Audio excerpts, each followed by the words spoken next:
Welcome everyone, Dylan Gemelli here today with a brand new video for you. So today we're just going to talk about Clomid. I'm going to give you all the facts on Clomid and just get into detail on it so you completely understand it. Now, Clomid is also known as clomiphene citrate, and it's a SERM, it's a selective estrogen receptor modulator. So it's in the same grouping as tamoxifen or Nolvadex, and it's the most widely prescribed drug for ovulation induction, which is useful for those that are infertile. So it's really just a women's fertility drug, basically. Studies have shown a pregnancy rate of 5.6% per cycle with Clomid treatment versus 1.3% without it. So this makes Clomid a really inexpensive and really top-notch fertility drug for females. Now, historically, Clomid's been used since the 1960s to help females with infrequent menstruation. So after that, it actually expanded to include fertility issues with females. Now, there was a patent awarded to it from Yale University medical researchers to predict fertility in women with the help of clomiphene citrate.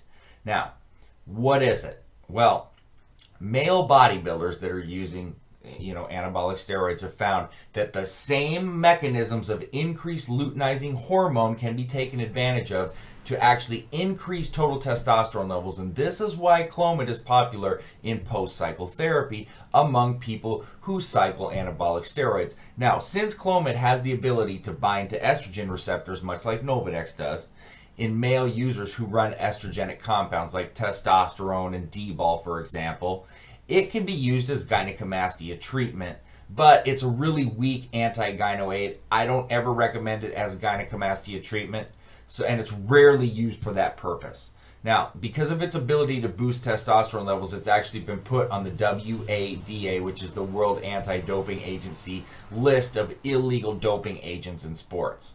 So, let's talk about Clomid in post-cycle therapy. When a steroid user runs a cycle, their HPTA actually becomes suppressed, and as a result, their body's LH, which is their luteinizing hormone, and FSH, which is their follicle-stimulating hormone, drop to basically zero, and their body stops producing testosterone. Now, their testicles typically will shrink as the body realizes that there's too many hormones present and it's not necessary to produce more. So when you come off a cycle, it's important to run post-cycle therapy to help recover your body's HPTA. Now, unlike HCG, Clomid does not mimic LH in your body, and as a result, it does not cause testosterone to actually rise, thus suppressing LH and FSH levels in the body. And this is why Clomid makes sense to use in PCT and HCG does not. So how exactly does this work? Clomid stimulates the hypophysis to release more gonadotropins. Gonadotropins are protein hormones that are secreted by gonadotrope cells of the pituitary gland and stimulate faster and higher release of follicle-stimulating hormone. All right, as well as luteinizing hormone. So when an increase in gonadotropins happens, the rise in LH is going to spike up the total testosterone levels, allowing the user to artificially maintain high testosterone levels until their body is able to recover, thus maintaining gains. So breaking all this down into plain, simple English, just imagine in your head, all right, the male's reproduction system. You have the pituitary, which controls the making of testosterone in the testes. Testosterone is made by Leydig cells. Now, the pituitary releases LH, which is a hormone that stimulates the Leydig cells to make testosterone. Testosterone is then converted to the female hormone estrogen, and estrogen tells the pituitary to stop making more LH. So when you introduce Clomid into the mix now, what it does is blocks estrogen at the pituitary. So the pituitary sees less estrogen, and then it begins to make more LH, and more LH actually means that the Leydig cells in the testes make more testosterone. On the other hand, when a male injects hormones like testosterone, the opposite happens. The pituitary thinks that the testes are making too much testosterone, so your LH falls and the testes stop making testosterone. So Clomid does the job of manipulating and fooling the pituitary to produce more LH, and that's why Clomid is so popular for PCT. So why can't you just use Clomid to cycle instead of anabolic steroids? Well, let me tell you why. Anabolic steroids are hormones, and hormones are anabolic and androgenic, and Clomid is neither. It's a SERM. So cycling Clomid to make gains from high testosterone levels, as some seems to think would work, makes no sense.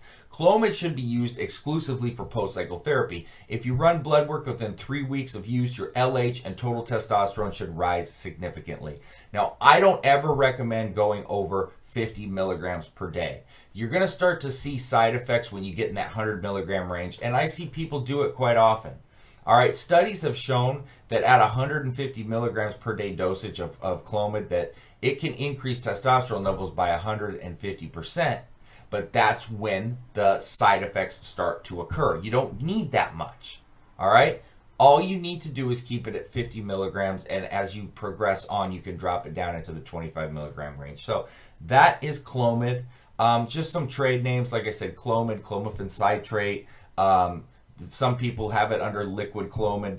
Ovenum is another name that you might see. Terapephen, Clofert. These are all different names that you might be seeing used for Clomid, just so you know. So I'm Dylan Gemelli, signing off.